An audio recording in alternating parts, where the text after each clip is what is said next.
Hello everyone, Chris McPherson alongside Fran Duffy here at the site of the NFL Scouting Combine in Indianapolis. We're going to get to your questions as the quarterbacks, wide receivers, and tight ends are on the field today at Lucas Oil Stadium. Fun time indeed here, Fran.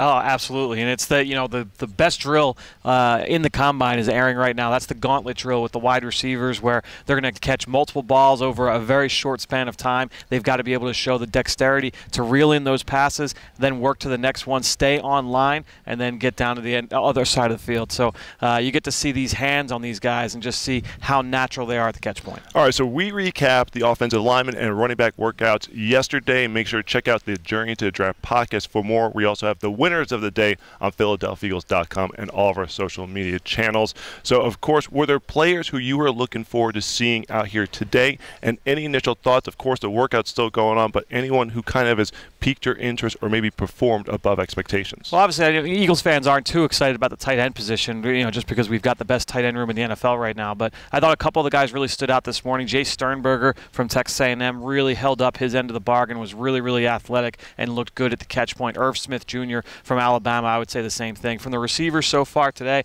we're starting to see really good times come in from Miles Boykin from Notre Dame, who continues to test very well. I just watched him go through the gauntlet. I thought he did a really good job in that drill. I would say the speed guys, Paris Campbell, Mecole Hardman. We're going to see Darius Slayton later on today, Emmanuel Hall from Missouri. So a lot of these guys from the SEC really doing a good job so far. What's interesting about the tight ends, and you mentioned Irv Smith and the Iowa duo of Hockenson and Noah Fant, you want those guys to perform well, because knowing that the Eagles sitting at 25, they're not going to take a tight end at that position there with Zach Ertz, with Dallas Goedert already in the fold. So you say you want those guys to go before that 25th pick, put someone down farther below. So that's the big thing, yes. All right, let's get to your questions. First one, thoughts on Derwin Gray? He's actually a guy that I am higher on than most people. He's a big kid from Maryland. I want to say he's a 3-year starter at left tackle.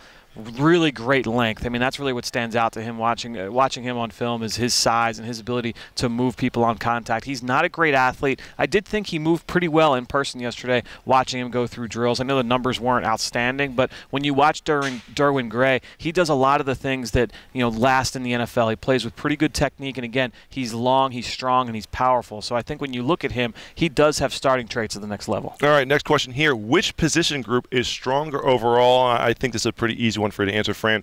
Offensive line or the running backs? Definitely the offensive line, I think. And it's not even that this is a bad running back group, but this offensive line group is pretty talented. It's deep. There's options at center, guard, and tackle, guys that can do a lot of different things for you if you're looking for athletic options, looking for bigger and stronger people movers up front. There are a lot of options for teams looking for offensive line help in this draft. So while there are some very intriguing running backs, and we've talked a lot about those guys on the Journey to the Draft podcast, I think when you look at the offensive line group, it has the chance to be very, very good. From an offensive line standpoint, who were the big winners yesterday? I have a couple of people in mind, but I want to get your thoughts. Garrett Bradbury, the offensive lineman from NC State, Certainly is a guy that can play guard and center. He's done that in the college level.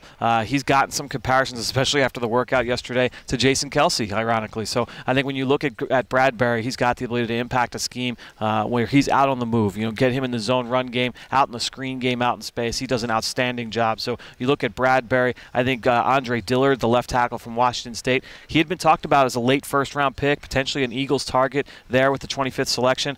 I don't know. He may not be there now. Yeah. He's turned into one of the best tackle prospects in this draft. Had a great week of practice down at the Senior Bowl. That momentum continued here in Indianapolis. Like Chris Lindstrom, the guard from Boston College as well, has that versatility along the interior. Running backs, not a lot, I think, people who really improved their stock here, but your thoughts on the winners of the day? I thought that overall, you look at a guy like Raquel Armstead from Temple. He had the great 40-yard dash time. It's actually, it was going to be the next question. We got asked about him, so I wanted to make sure I threw him in there. Had the great 40 time. He's a guy, look, when you watch him on tape, he's solid across the board, not special in any one area. I thought that showed up yesterday because the rest of the test scores weren't great with Raquel Armstead, but the 40 time was pretty good. He catches the ball pretty well. He can block. He's a downhill physical runner. He's just not special or overly dynamic in any one area. So that's the thing with Raquel Armstead. Thoughts on Miles Sanders and his workout yesterday from Penn State? Certainly helped himself. It wasn't a special workout. It was above average across the board by all accounts, but I think when you look at the way that he came out and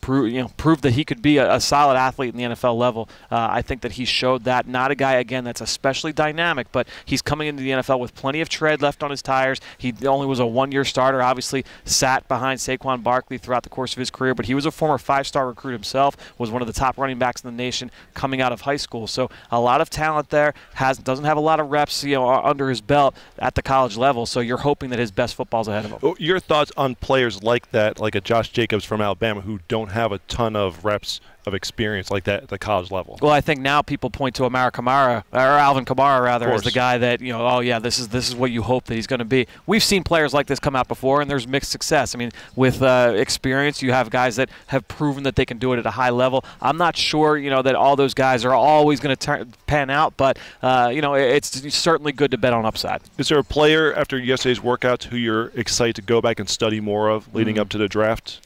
I would say Joshua Nijman, the left tackle from Virginia Tech, is a guy that I haven't gotten eyes on yet, but he had a pretty good workout yesterday. I am excited to study him. Miles Boykin from Notre Dame, the wide receiver who's working out right now. I have not gotten to him yet, and he's posted some really good athletic numbers, so I'm excited to study him in the coming weeks. Speaking of wide receivers, how about Mecole Hardman? How about his fit in the NFL? He is a vertical threat, man. I mean, he's got instant speed, the ability to get down the field and make big plays in the passing game. Can be used in horizontal stretches as well, get the ball in his hands in the screen game, jet sweeps, a lot of those different things. I think when you look at Mecole Hardman, it's kind of easy to project his fit in the NFL because of his speed, his ability to be a dynamic playmaker in space. That's the way that Georgia used him, especially this past season in 2018. That's the way his future NFL team will use him as well. Who else are you intrigued to? I know the numbers are still coming in, but from the wide receivers at the end of the day, in terms of who you're intrigued as to where they finish and how they perform here in Indy. I mean, Riley Ridley is a guy that, to me, I was excited to see work out because I like the film. He's a technician as a route runner. He gets off the line of scrimmage well against press coverage. He's very confident at the catch point. The question was his athleticism. And, while he's not a standout athlete, I didn't expect him to come and run 4.3 or post crazy numbers in the jumps or the shuttles. I wanted to just come and see, okay, is he a competent athlete? Is he a functional athlete at the NFL level? I know the numbers haven't been great so far, but overall I want to see the big picture and see how he tests. So he would be one guy I would definitely throw at the top of that list. So the defensive linemen, the front seven on defense, they're going to be speaking to the media beginning at 2 o'clock, and we're going to be covering that throughout the day. And again, make sure to check out the Journey to the Draft podcast later on this evening. But any of those players who you're looking forward to hearing from before they get their workouts underway, they'll be doing the bench press about 150 feet or so from where we're sitting at right now, and they do the on-field timing and testing and position drills tomorrow here in Indy. So I would say Jerry Tillery, the defensive tackle from Notre Dame, is a guy that's very, very talented, kind of a one-year wonder. He played throughout the course of his career at Notre Dame, but wasn't really productive as a pass rusher until this past season. He had 6 sacks in the first 7 games for the Irish. So he's a guy that I want to continue to talk to. Apparently he's a really fun interview, C-Mac, but and he's done all kinds of traveling. He does all different things in the offseason.